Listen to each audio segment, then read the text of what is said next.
Hello, my name is Taylor Howard, and today I'm going to talk about how everything isn't really what it seems. And I know that's like ridiculously cliche, but in my life, things not being what they seemed has played a huge role.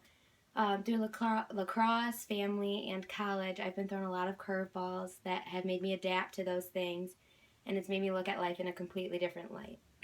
um, all throughout high school, I played on my school's lacrosse team, and I've played the sport since I was in fourth grade, but I never really had a passion for it until I was a sophomore in high school when I was chosen as one of the 3 varsity captains for our team. And obviously that's like a very big deal since I was only a sophomore and there were like 8 other seniors on the team. My freshman year I played on the GV team and I never started and I was pretty quiet. So when I got picked to be a captain the next year on varsity, I was pretty shocked. I asked the coach at the end of the season why he had chosen me, even though there were a lot of other girls who were obviously much more mature and knew a lot more than me. And he just said that he saw that even though I was quiet, I was persuasive, and he wanted to prepare me more for the future seasons as a captain while I still had the other girls to help me. My family has always been really close, and my parents got divorced when I was young, but that didn't stop me from growing close with many of my aunts and uncles on my dad's side and the few aunts and uncles that my mom's side had. My mom grew up, when I was 12, my entire outlook on family changed.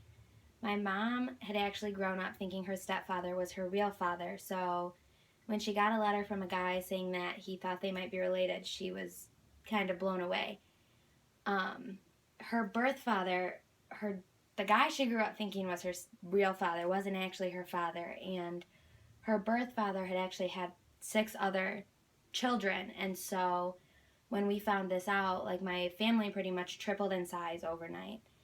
And I've always had a great family, and I never imagined that I could have anything more, but now that I have my new fam, I couldn't imagine it any other way. And finally, you would think that based on the fact that I have the word fire up tattooed on the inside of my lip, that I've always been a diehard Chip and I couldn't wait to go to CMU and it was my dream, but that assumption would be wrong. Picking my school was not an easy task at all because I had my heart set on going to Texas A&M since I was about 8 years old.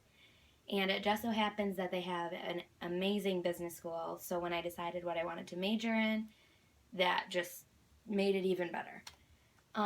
During my junior year, when I started applying for colleges, I applied for A&M along with CMU and a couple other ones.